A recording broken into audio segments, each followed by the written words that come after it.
Obrigado aí, Deus abençoe vocês aí. Tome o seu assento, por favor. Deus abençoe você que está na sua casa, que você possa ouvir a boa palavra no teu coração nessa noite em nome de Jesus. Que o Espírito Santo possa falar e testificar no teu coração aquilo que é doce e é do trono dos céus sobre a tua vida em nome de Jesus. Amém? Quero convidar as crianças de 4 a 9 anos aí ao culto infantil, por gentileza. Glória a Deus. Convido você, por gentileza também, a abrir comigo a palavra de Deus no livro de Efésios. Nós estamos estudando a palavra de Deus na carta aos Efésios.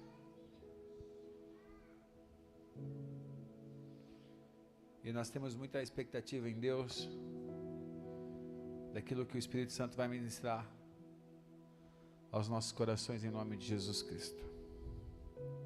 Amém?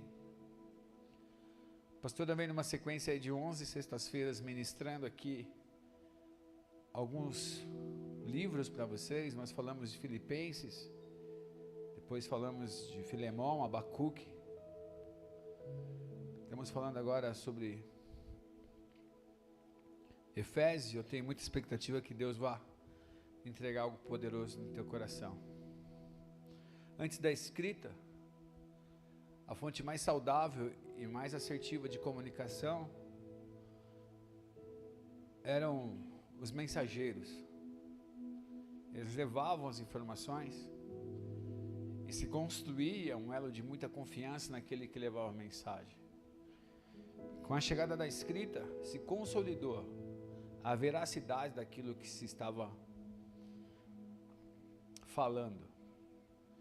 E a pastora já falou que a carta de Efésios, ela é direcionada à cidade de Éfeso, mas ela também é uma carta para várias outras localizações com o mesmo efeito.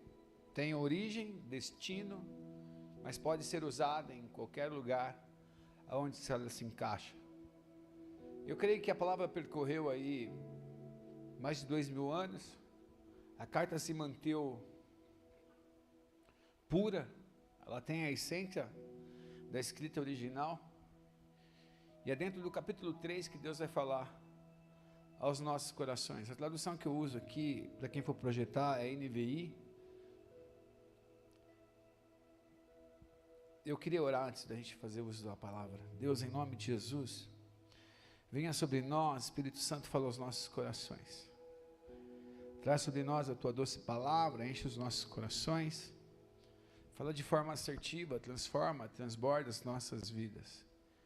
Que o cálice do teu povo venha a ser cheio e que teu Espírito revele sobre nós o poder da pura e doce palavra. Nós precisamos de um tempo na tua presença, e a tua presença é suficiente para cada um de nós. Nós estamos num tempo de maturidade, desenvolvimento, de crescimento, e nós precisamos fazer uso da tua palavra para que possamos transformar o mundo que nós vivemos. Pai, o nosso alcance é no ambiente onde nós estamos, e que o ambiente seja tocado a partir da tua palavra, em nome de Jesus. Fala aos nossos corações, que toda obra do maligno contra as nossas vidas caia por terra, e que a tua doce presença venha sobre nós em nome de Jesus Cristo. Amém? Efésios é uma carta cheia da presença de Deus, uma das cartas mais importantes do Novo Testamento. Ela concorre muito com o livro de Romanos, que também concorre com o livro de Atos, que tem uma relevância muito grande dentro do Novo Testamento. Éfeso é a segunda maior cidade de impacto social no mundo daquela época.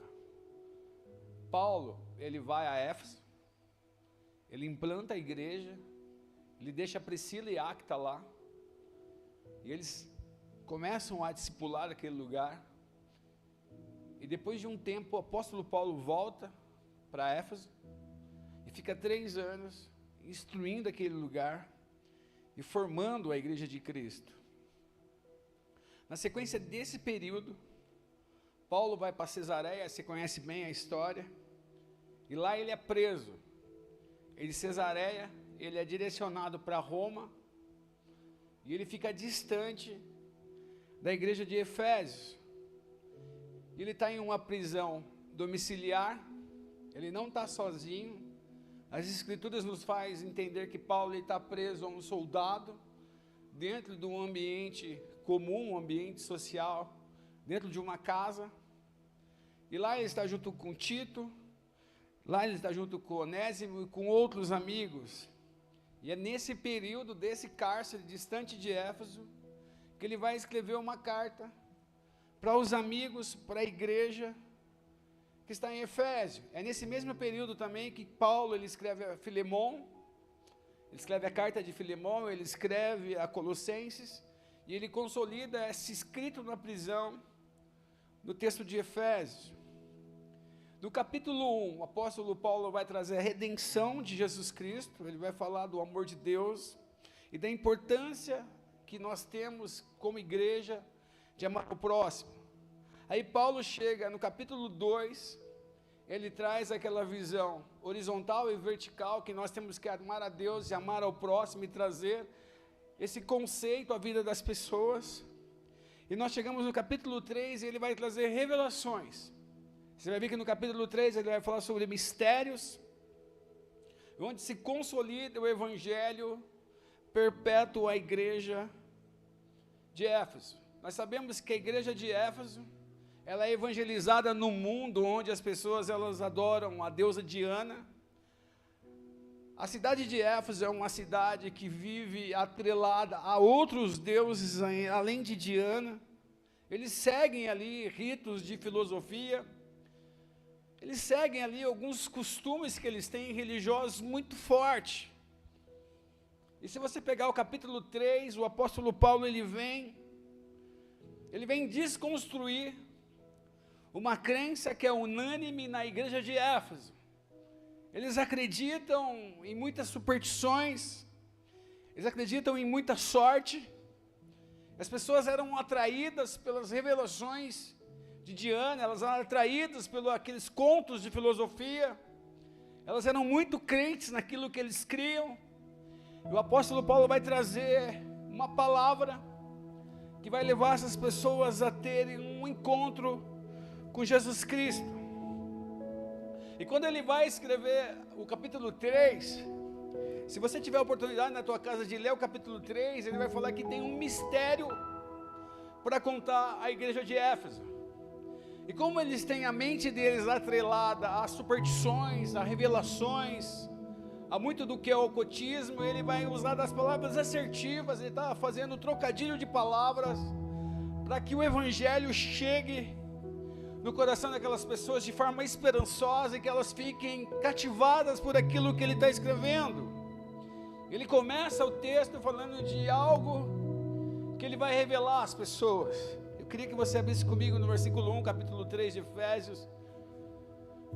Se alguém puder projetar para a gente aqui. Diz assim: por estas razões, ou por esta razão, eu, Paulo, prisioneiro de Cristo Jesus, por amor de vocês, gentios, certamente vocês ouviram falar da responsabilidade imposta a mim em favor de vocês pela graça de Deus, isto é, o mistério. Aí ele já começa a falar mistério. Quando ele traz aqui o mistério, é como se ele fosse revelar algo para as pessoas tivessem expectativa de que algo fosse ser revelado.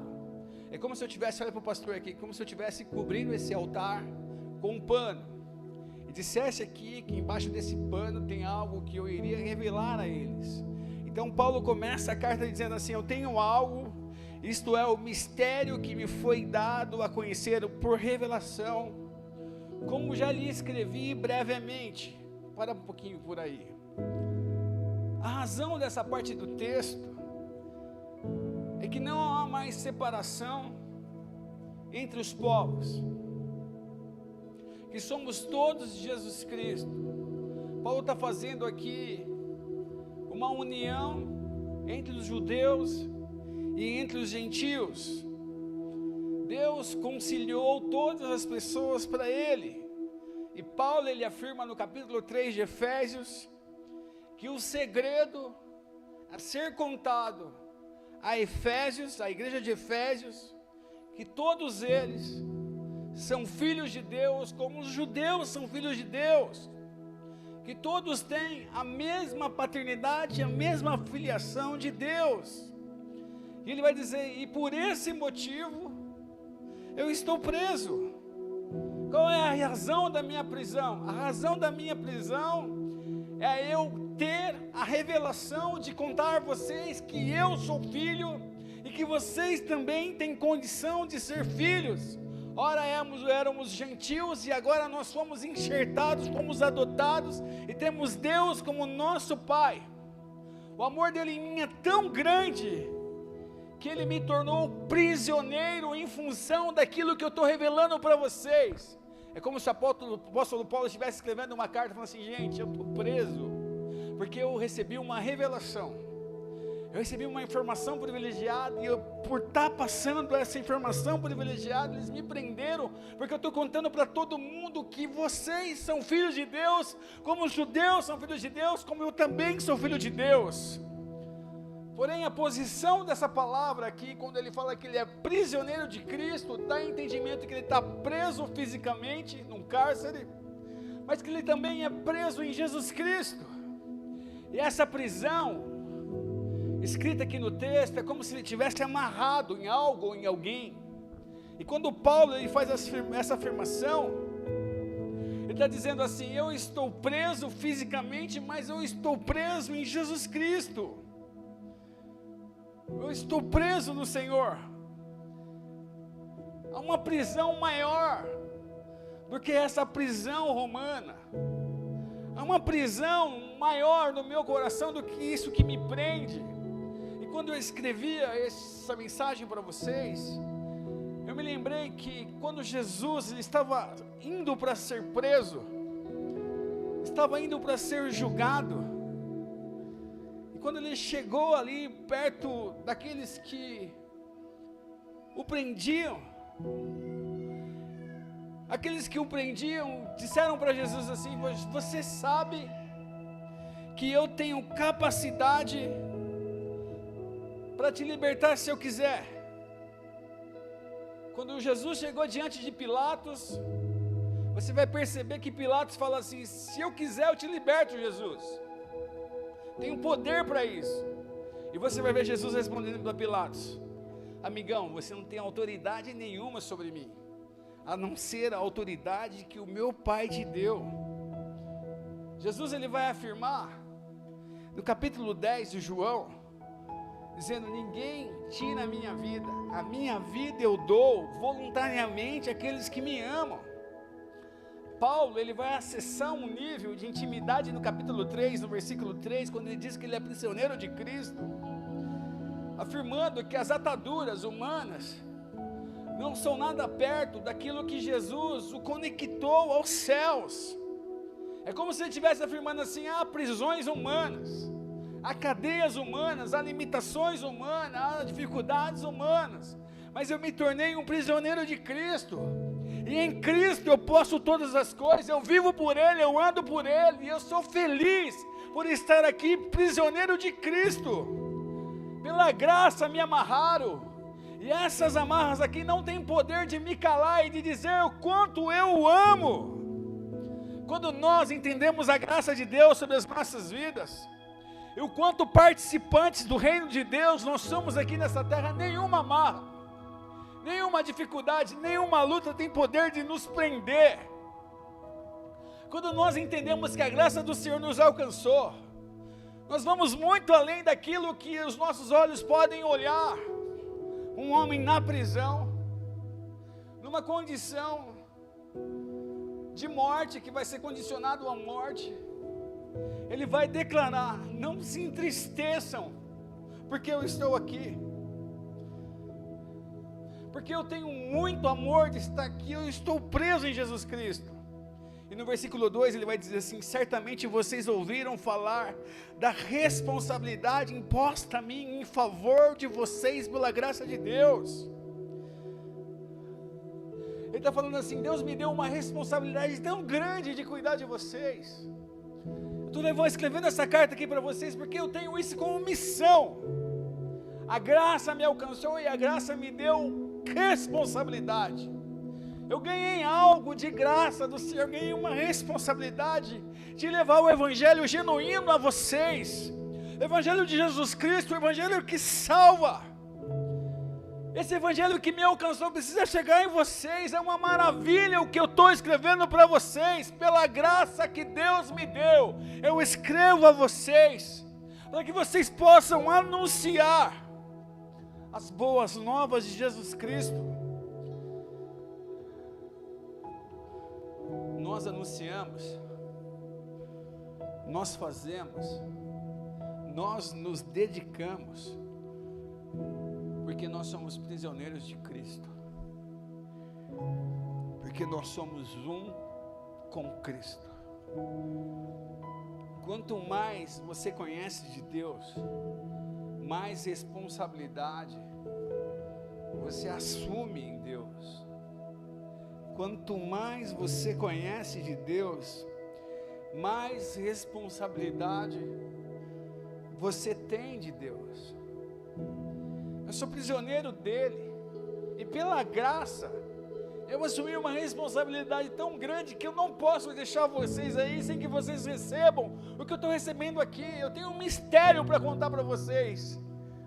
Eu tenho algo revelador para contar para vocês, que vocês não são separados, vocês são filhos. A graça alcançou cada um de vocês. Ele vai falar assim: isto é o mistério que foi me dado. Esse foi o conhecimento que foi me dado pela revelação. Eu escrevendo para vocês aquilo que Deus me revelou. Ei, vocês são filhos, igreja. Eu já recebi e quero que muito vocês recebam aquilo que eu recebi. Pela graça vocês são salvos. E essa graça traz para cada um de vocês responsabilidade. Aqui ele vai mencionar as revelações que ele recebeu. É muito legal falar de Paulo, porque Paulo, antes de ele se tornar um grande cristão, um apóstolo, Paulo é o doutor da lei. Paulo conhece muito de filosofia, de astrologia, de psicologia. Paulo conhece de ciência. Paulo conhece de cálculo, de geografia. Ele tem informações privilegiadas.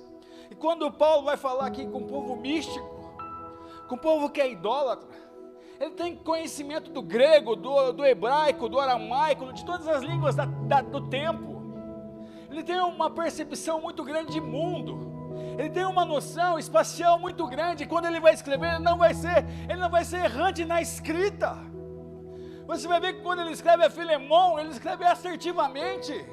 Quando ele escreve a Timóteo, ele escreve assertivamente. Quando ele vai escrever a carta de Tessalônia, ele escreve assertivamente. Quando ele vai falar com essa igreja aqui, ele está falando com o povo idólatra. Ele fala assim: ei, eu tenho uma revelação para vocês.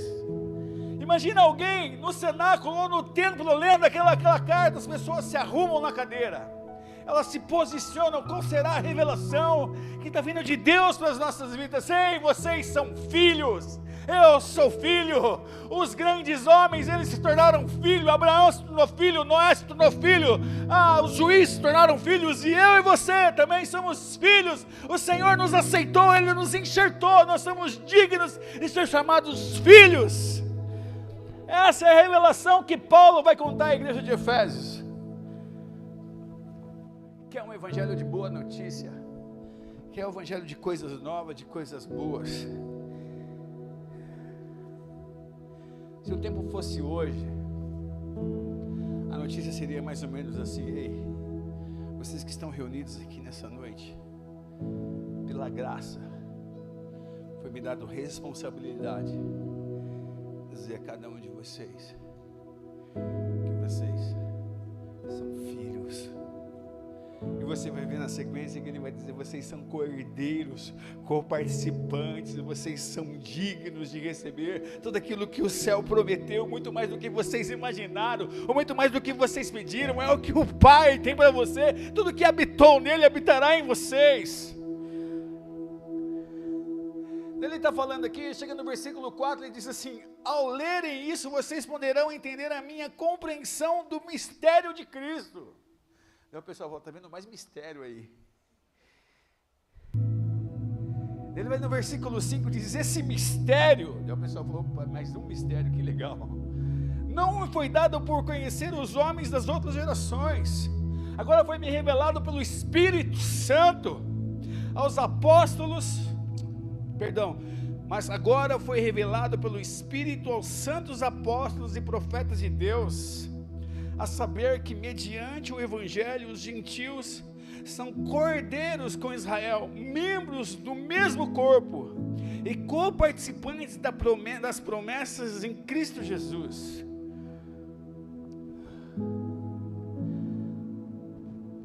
Já perceberam que o pastor não é mestre, o pastor é pastor, mestre é a pastora, o Alan, eles são mestres, o pastor é pastor, amém? A grande verdade aqui é que Cristo, Ele é o centro de todas as coisas, e que todas as coisas coexistem em Cristo Jesus. Quando Deus levanta Israel através de Jacó, dizendo que eles são o povo escolhido, que eles são a raça eleita, sacerdócio real, nação santa, povo adquirido. Deus revela que assim como Ele levantou Israel, Ele levanta eu e você. Não quer dizer que Israel é diferente de mim e você. Não quer dizer que Israel tem um privilégio que eu e você não tem. Deus está levantando Israel para dar como referência para mim e para você que nós somos Israel de Deus. Deus não tem acepção por Israel, Deus não tem acepção por judeus, Deus não tem acepção por pessoas. Nós somos dignos como eles são dignos, nós somos cordeiros em Cristo. Nós temos a mesma linhagem que Davi, que Abraão, que José. Nós somos de Deus como eles são. Nós somos escolhidos de Deus como Noé foi escolhido de Deus. Nós somos cordeiros em Cristo. Quando você lê esse texto, cordeiro, é que num tempo antigo eles adotavam as crianças e na escritura da criança eles colocavam assim: vocês são cordeiros, são como filhos. O mesmo direito que um filho tem, o cordeiro tem também. Meu irmão, você é digno de honra, você é digno de ser exaltado nessa terra, porque Deus te fez filho. Deus te adotou como filho. E o povo aqui dessa história, eles são idólatras, eles são distantes de Deus. O apóstolo Paulo está escrevendo isso para eles: ei, vocês são participantes disso tudo, vocês são dignos de tudo isso que eu estou escrevendo para vocês. Nós temos uma participação em todas as coisas que Deus fez aqui para nós. Antes nós não éramos filhos, mas agora nós somos filhos adotivos pela cruz do Calvário. Nós temos direito de ser filhos. Diga para a pessoa que está ao teu lado, diga se você é filho. Diga, você não é órfão, você é filho. Tudo que Deus prometeu é direito seu, porque você é filho.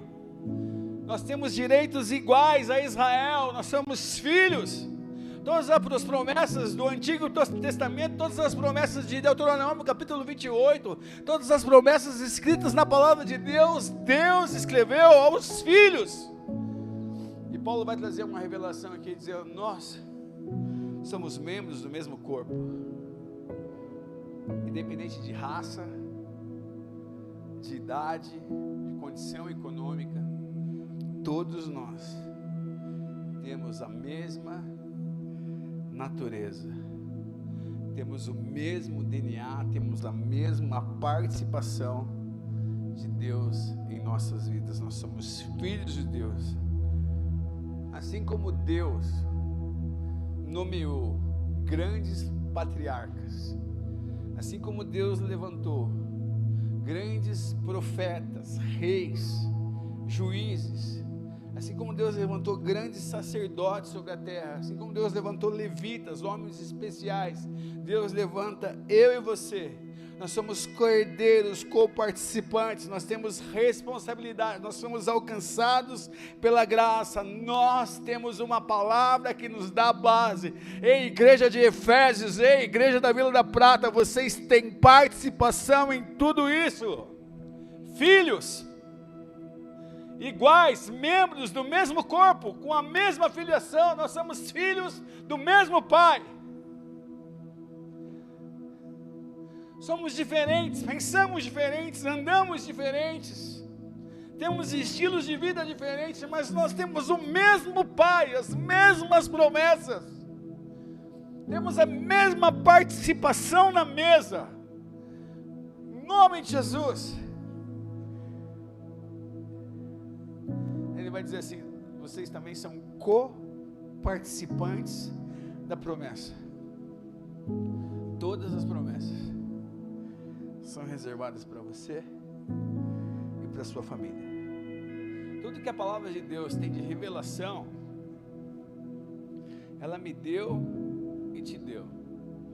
Você precisa acreditar nessa carta e tomar posse dela na tua vida, em nome de Jesus. Amém? No tempo antigo, quando eu namorava, não tinha muito celular e não tinha WhatsApp. Parece que uma coisa tão estranha, né? Mas não tinha um WhatsApp.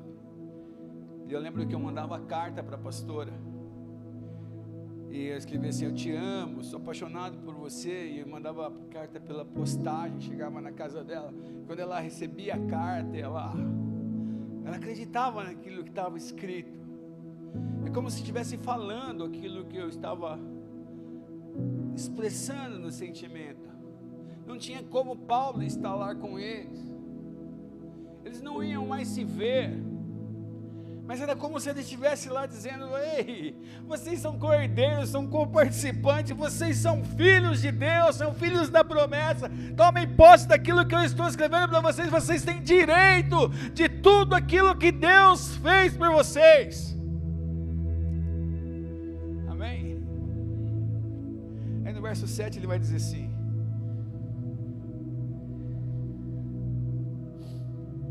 deste me tornei ministro pelo dom da graça de Deus, a mim concedido pela operação do seu poder.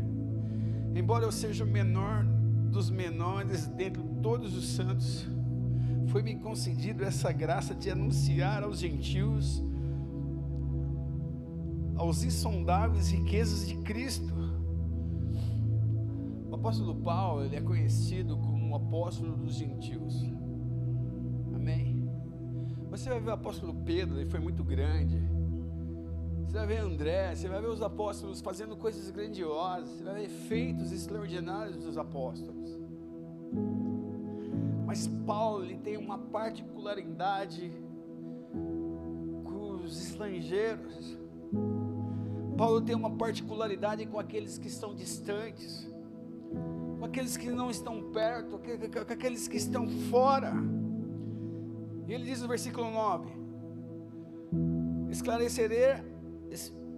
esclarecer a todos a administração deste ministério que, durante as épocas passadas, foi mantido oculto em Deus, que criou todas as coisas. A intenção dessa graça era que agora, mediante a igreja, a multiforme sabedoria de Deus se tornasse conhecida dos poderes e autoridades das regiões celestiais. Paulo vai falar assim: eu tenho um mistério que Deus guardou para ele, que vai revelar através de mim para vocês. O que eu tenho não foi revelado a nenhum dos outros santos. A informação que eu estou passando para vocês, em nenhum tempo antigo foi contado como eu estou contando para vocês.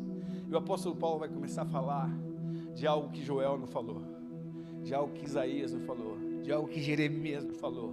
Paulo vai falar assim: existe um Cristo ressurreto, que deu a sua vida, o amor dele é real, ele nos alcançou, ele nos atraiu, ele tem um céu de promessa gratuito para cada um de vocês. Vocês não precisam pagar penitência, não há preço, tudo foi dado gratuitamente a vocês. Eu recebi aquilo que vos revelo, eu tenho algo que ele me deu e eu estou dando a vocês. Tudo que ele está revelando é algo especial que Deus deu para ele, de multiforma, de uma forma diferente. Deus vai revelar ao apóstolo Paulo dentro da igreja, que sou eu e você. Essa revelação que o apóstolo Paulo está trazendo, ele está trazendo para a igreja. Não é Cristo que vai trazer essa revelação, é Ele que vai trazer e entregar à igreja. Aí no verso 11 ele vai dizer assim: de acordo com o seu eterno plano que se realizou em Cristo Jesus, nosso Senhor, por intermédio de quem temos livre acesso a Deus em confiança, pela fé nele.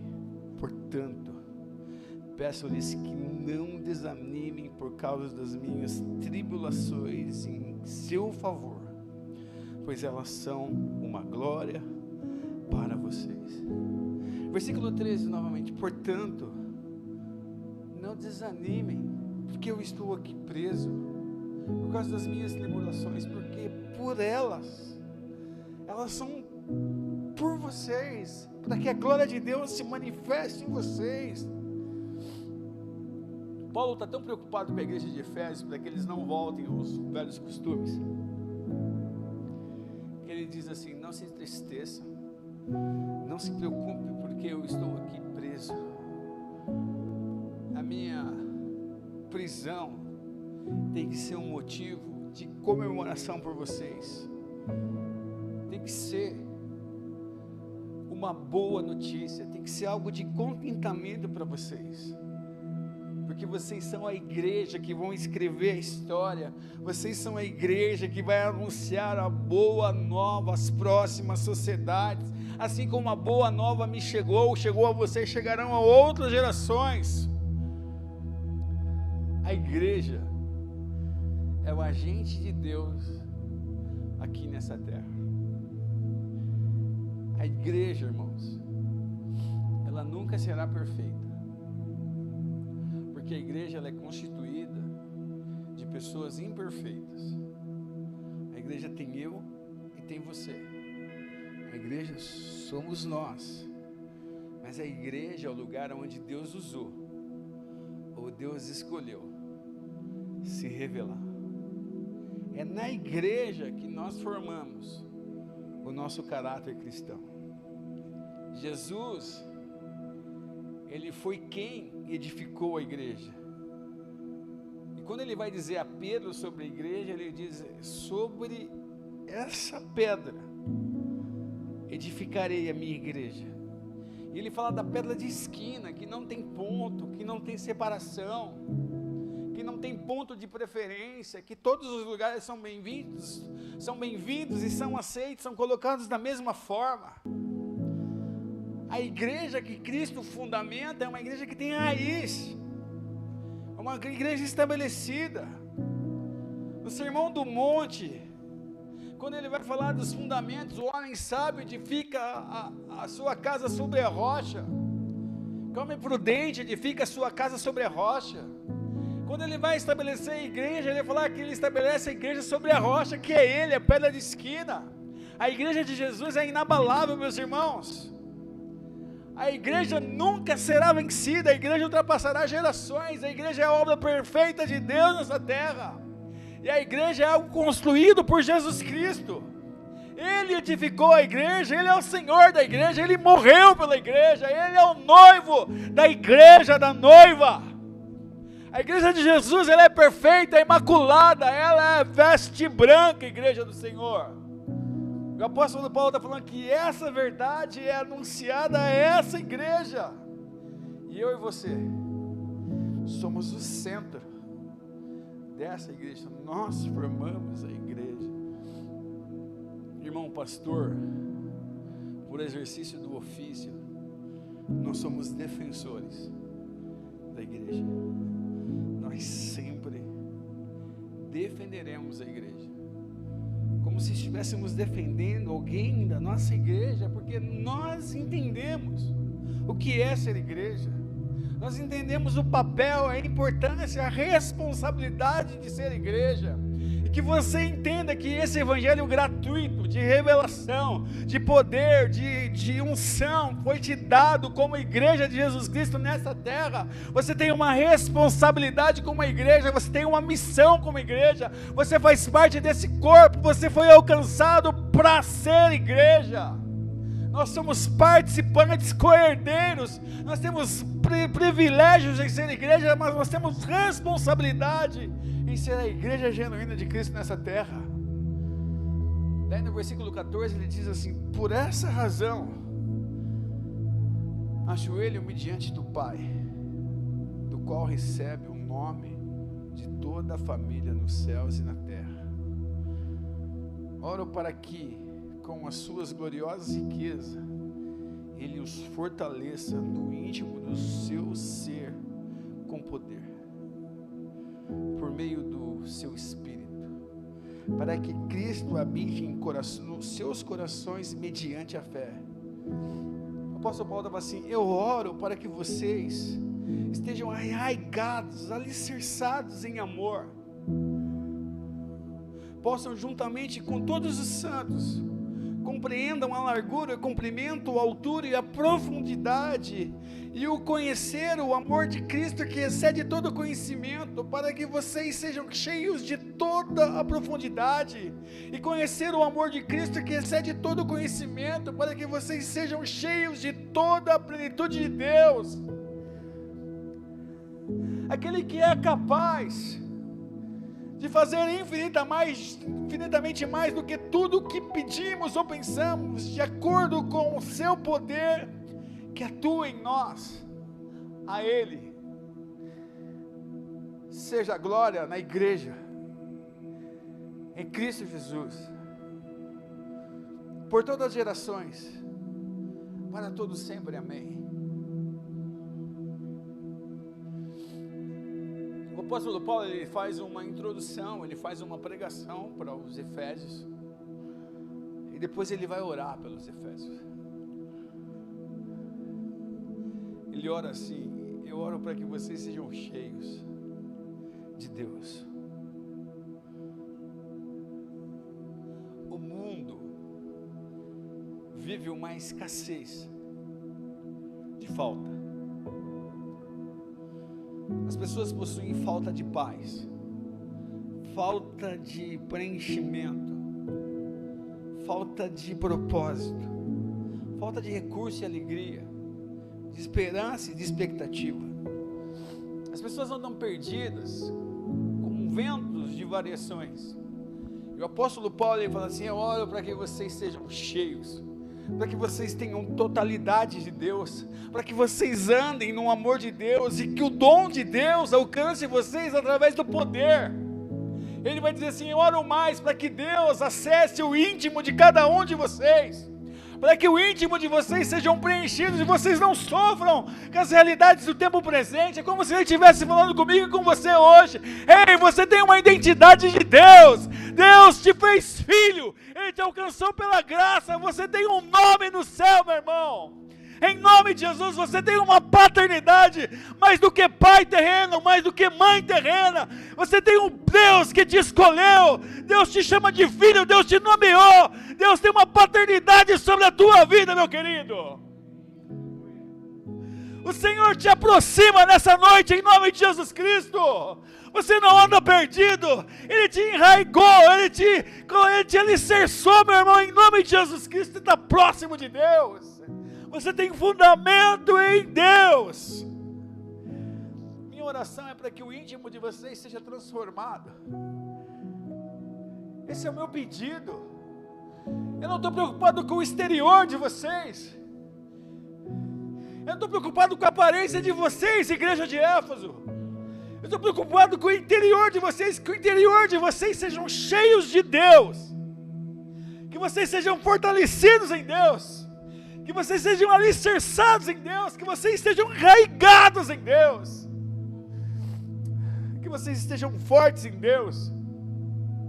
Paulo, ele sabe o que ele está falando, porque Paulo é alguém arraigado em Deus, Paulo é alguém alicerçado em Deus. Quando Paulo vai morrer, ele diz assim: combati o bom combate, eu não corri a luta, enfrentei os desafios, porque Deus, Ele foi sobre a minha vida, e eu fui sobre Deus. Deus é contigo, meu irmão, em nome de Jesus. Não importa a prisão, não importa a luta que você está vivendo, Deus tem uma carta de revelação para você nessa noite, em nome de Jesus, que você é filho, você é coparticipante, você é co-herdeiro, você tem a graça de Deus sobre a tua vida, em nome de Jesus Cristo.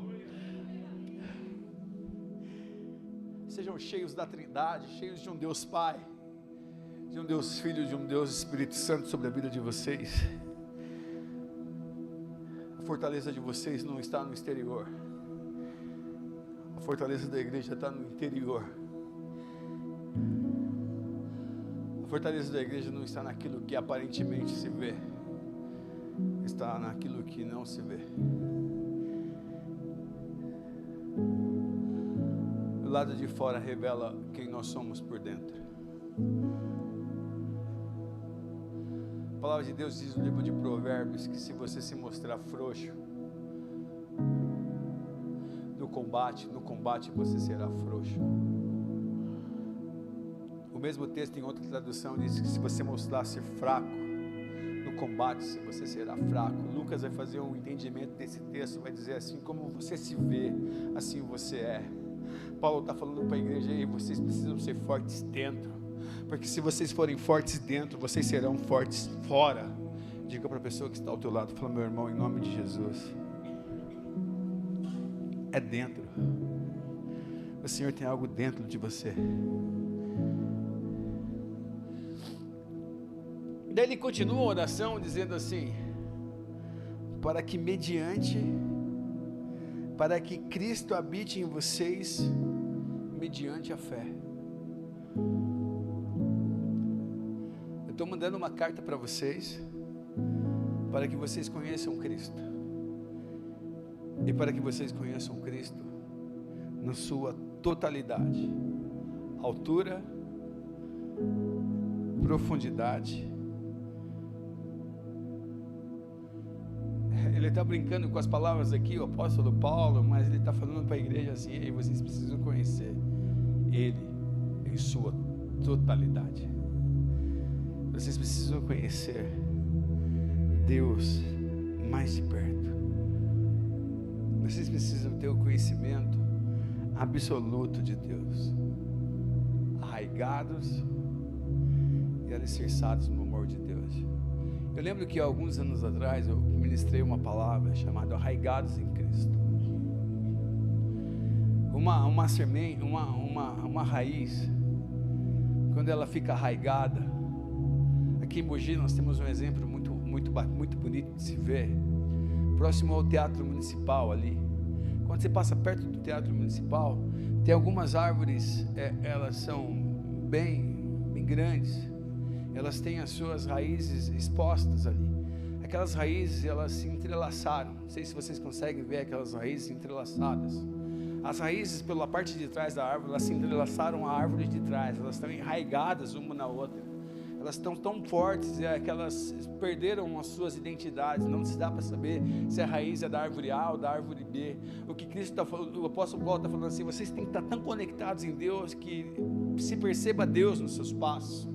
Vocês precisam estar alicerçados em Deus, que pode vir a tempestade que for, que vocês não sairão da presença desse Deus. Você precisa, meu irmão, você que está aqui nessa noite, conhecer o pleno conhecimento de Deus. Você é um santo separado de Deus. Você se uniu ao Senhor e o Senhor se manifesta na tua vida. Você precisa estar próximo de Deus, porque Deus está próximo de você. Você precisa conhecer a Deus e ouvir a voz dEle, ver quem Ele é e como Ele age na tua vida. O apóstolo Paulo está falando assim: ei, vocês não têm mais um ídolo, vocês não têm mais um Deus físico, não terão mais uma revelação de um mestre, de alguém. A revelação é que vocês são amados, que Deus está em vocês e que vocês estão em Deus nesse momento. Vocês são um com Deus e Deus é um com vocês, é uno, unidos para sempre. Não olhe para os santos do passado, olhe para os santos do presente. Abraão, Noé, José, os grandes profetas, Isaías, os grandes patriarcas fizeram coisas grandes, mas Deus chamou você para ser a revelação do tempo presente, meu irmão. Compreenda a largura, o comprimento e a altura e a profundidade. É isso que Deus tem para você. O quão grande é o nosso Deus. Eu estava assistindo um filme com meu filho ontem à noite. Faz tempo que a pastora queria assistir as Crônicas de Nárnia pela 10ª vez. O Levi e a Elisa não tinham assistido ainda. E quando começou o filme, eu falei: o Levi, esse filme é um livro muito legal de se ler. E quem escreveu esse filme foi um pastor. E ele retrata o livro de Mateus. Eu falei: é mesmo, pai? Eu falei: é legal. Eu falei: esse leão, Aslan, é Jesus Cristo. Ele falou: que legal. E o leão é bem bonito no filme. E chega uma hora do filme que o leão morre pela vida de um menino que tinha cometido um ato de traição. O leão está numa pedra de sepultamento.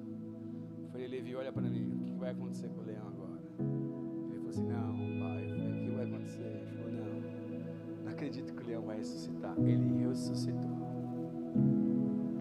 Eu falei: o leão ressuscitou.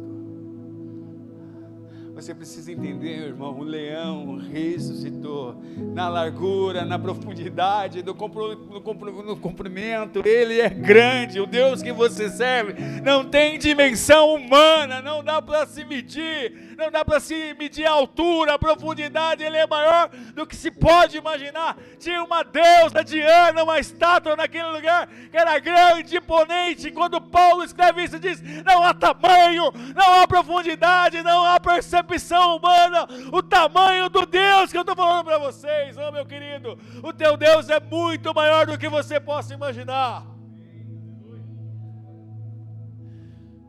Não existe conhecimento de Deus sem unidade de fé. Não existe conhecimento de Deus sem conhecimento da palavra de Deus. Não tem como você conhecer a Deus se você não ama pessoas. Não tem como você conhecer a Deus se você não conhece a palavra de Deus.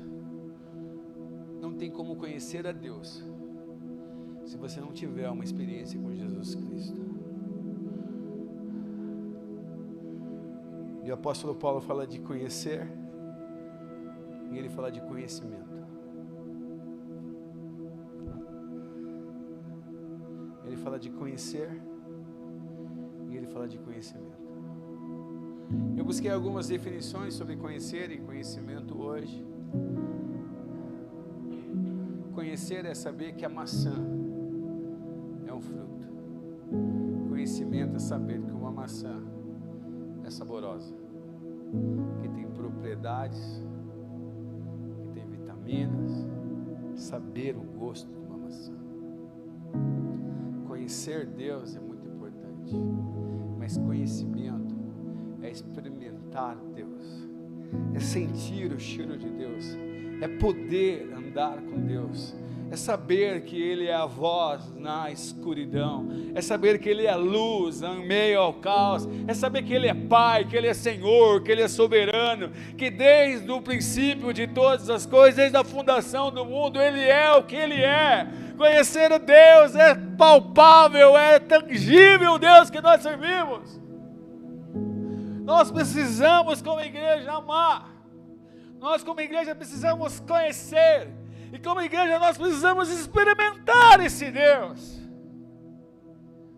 E o apóstolo Paulo vai terminar dizendo assim: eu sou o menor de todos aí. O menor dos menores. E eu sou o presente que essa graça me alcançou. Não sei se você conhece a história, mas quando Jesus ele vai participar da última ceia com os discípulos, ele diz para o apóstolo Pedro, mais 2 discípulos, ele vai falar e fala assim: vão para um lugar e vai estar tudo preparado. Não é uma igreja, não é uma casa, mas é como se fosse um salão de festa. Imagina, o Jesus fala assim: vocês vão até um lugar, é a mesma citação que ele faz: vá pelo caminho, e no meio do caminho vocês vão encontrar um asno que não foi sentado ainda, traga ele até mim, que eu vou entrar nele sentado em Jerusalém. Os discípulos vão e encontram um asno e vai sentado em Jerusalém. Jesus entra. Jesus faz uma citação da ceia, fala: vão a um lugar, vocês vão encontrar alguém que vai preparar uma mesa e a gente vai cear. Os discípulos foram, encontraram uma mesa e estava tudo preparado. Não tinha pão e vinho nessa mesa, tinha um cordeiro, tinha uma boa refeição, tinha uma mesa muito preparada, estava tudo lindo. Os discípulos chegaram, as luzes estavam acesas, estava tudo preparado. E quando eles entraram naquele lugar, faltava um elemento, que era o elemento principal da casa, para receber um hóspede. Se conhecia como o menor da casa, que era aquele que fazia a função de lavar os pés das pessoas que entravam num novo lugar. O menor da casa não estava na casa para fazer as honras de lavar os pés. Os discípulos não sentaram porque era desonra sentar na mesa sem que se lavasse os pés. A palavra de Deus diz que Jesus chega, pega uma bacia, um balde, e ele se faz o menor dos menores e começa a lavar os pés do discípulo. O apóstolo Paulo, irmão, sem utopia alguma, ele é o Paulo. Ele é formidável, ele é incomparável no Novo Testamento. E quando ele vai falar dele aqui, ele fala assim: eu, o menor dos menores, que não sou digno, ele me alcançou pela graça. Que Deus faça que eu e você entendamos que sem Ele nada nós somos, que tudo é por Ele, através dEle e é pela misericórdia dEle. Ele vai terminar o texto dizendo: é que Ele é capaz de fazer infinitamente mais do que tudo que pedimos ou pensamos, de acordo com o seu poder que atua em nós. Eu não sei se você já pediu alguma coisa para Deus assim no pensamento. Oh Senhor, me ajuda. O Senhor podia atuar e fazer. O Senhor podia fazer acontecer, Deus. Sabe aquela oração que você faz no secreto só com Deus e você nem fala, você só pensa. O apóstolo Paulo está fazendo essa oração assim, falando assim: Deus vai fazer por vocês muito mais do que o que vocês pediram ou do que vocês pensaram, de acordo com o seu poder que atua em cada um de nós. E Paulo vai terminar o capítulo 3, que ele é a continuação do capítulo 2, que é a continuação do capítulo 1. E o capítulo 1 ele começa dizendo: bendito seja Deus nas regiões celestiais, pelo amor de Jesus Cristo, que nos abençoou, que nos alcançou, que as bênçãos dele sejam para sempre em cada um de nós, porque Cristo habita em nós. Ele vai dizer assim: a Ele seja dada toda a glória em Jesus Cristo, a Ele seja dada toda a honra, porque Ele é digno de toda a honra para todos sempre.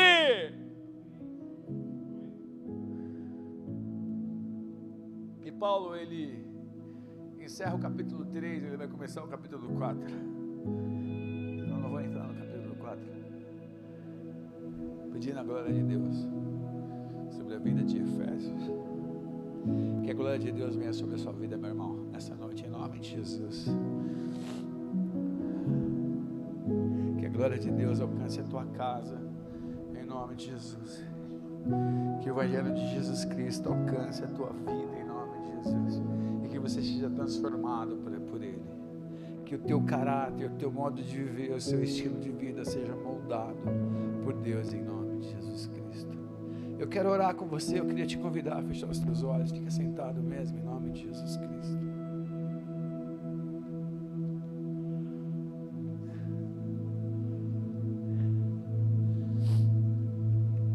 Antes de orar, fique com os olhos fechados. Você que está aqui nessa noite,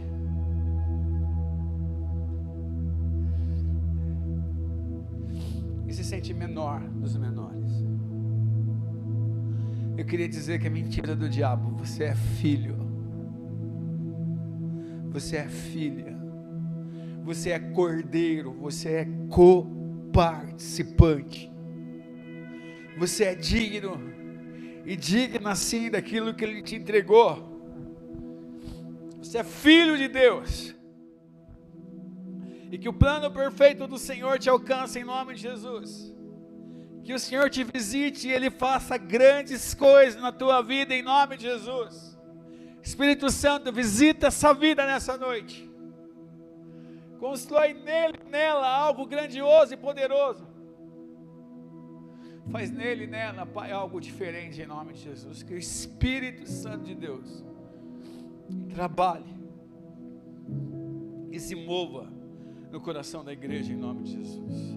Eu te peço em nome de Cristo Jesus, que a boa palavra, que o amor da revelação, do cuidado de um Deus poderoso, Pai, visite essas vidas em nome de Jesus. Faz com eles e com elas que eles sejam alcançados em nome de Jesus Cristo. Que eles sejam colocados para dentro da casa em nome de Jesus. Que eles sejam participantes em nome de Jesus, Senhor. Espírito de Deus, atrai os teus filhos e filhas. É um tempo real e é um tempo de visitação em nome de Jesus. Eu te abençoo em nome do Pai, do Filho e do Espírito Santo.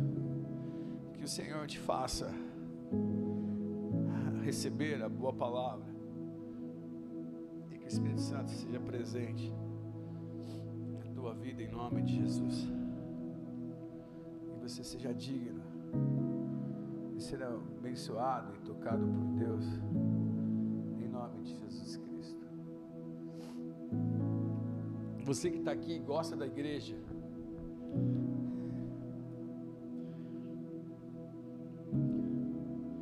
eu queria te convidar a ser igreja. Chegou o tempo de você ser a igreja.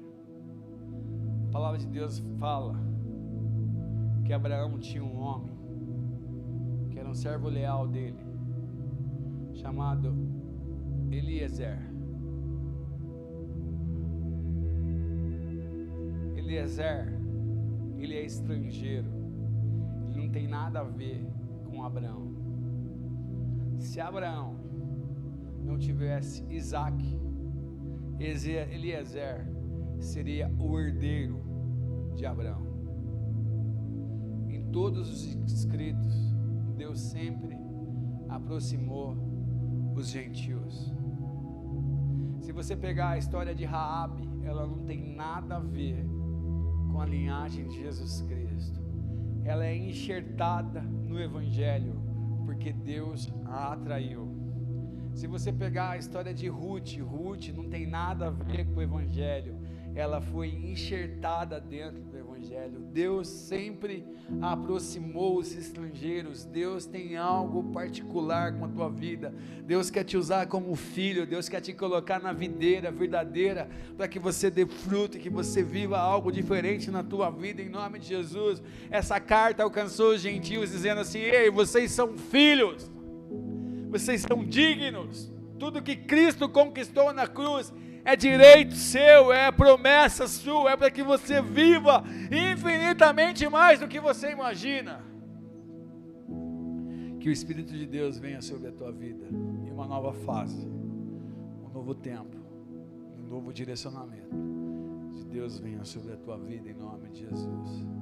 Deus te chamou de filho e de filha, em nome de Jesus. Profetiza sobre a pessoa que está ao teu lado, fala para ele assim: enraizado em Cristo Jesus, em nome de Jesus. Amém. Amém? Que Deus vos abençoe.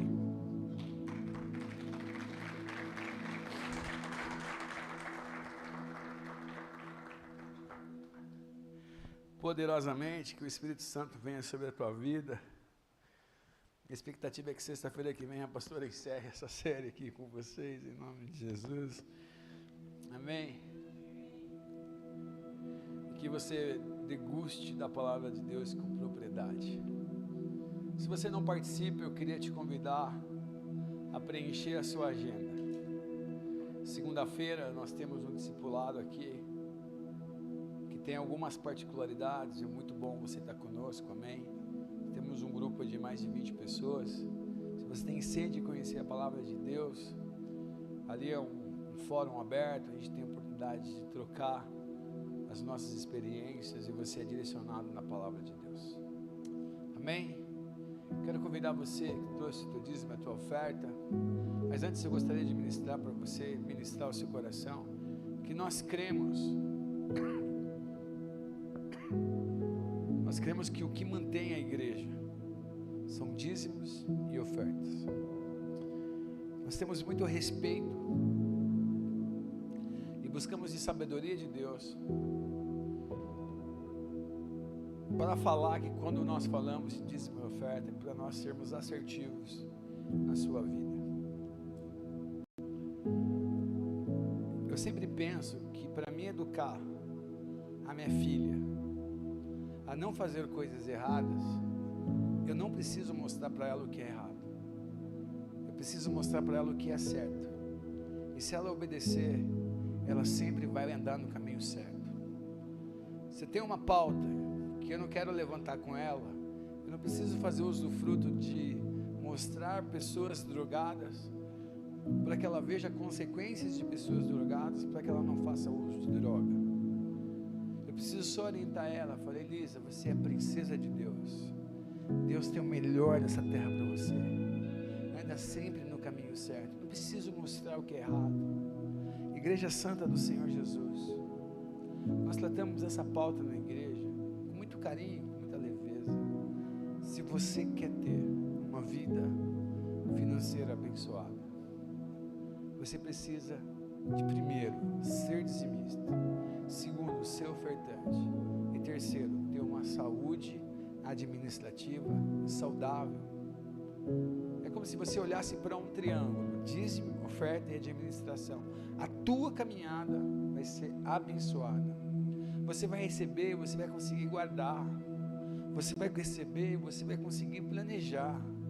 É como se eu falasse para você assim: você tem saúde física, bebe água, se alimenta bem, faz exercício físico, são pilares que vão te levar a ter uma vida física abençoada. Pastor, quero ter uma vida intelectual abençoada. Lê aí 12 livros no ano, faz um curso, faz uma pós-graduação, se paute em informações diárias, alimente seu cérebro, usa a mão esquerda, né? Ande em caminhos diferentes, você vai desenvolver um intelectual diferente. A ciência te traz respostas assertivas, existem caminhos para todas as coisas. A palavra de Deus me leva e te leva a ter um caminho financeiro abençoado. Só não faz uso da porta quem não quer, meu irmão. A chave está na tua mão. Que você tenha esse entendimento e que essa área da sua vida você se converta em nome de Jesus, porque é uma pauta de conversão, de mudança de vida, porque é um paradigma.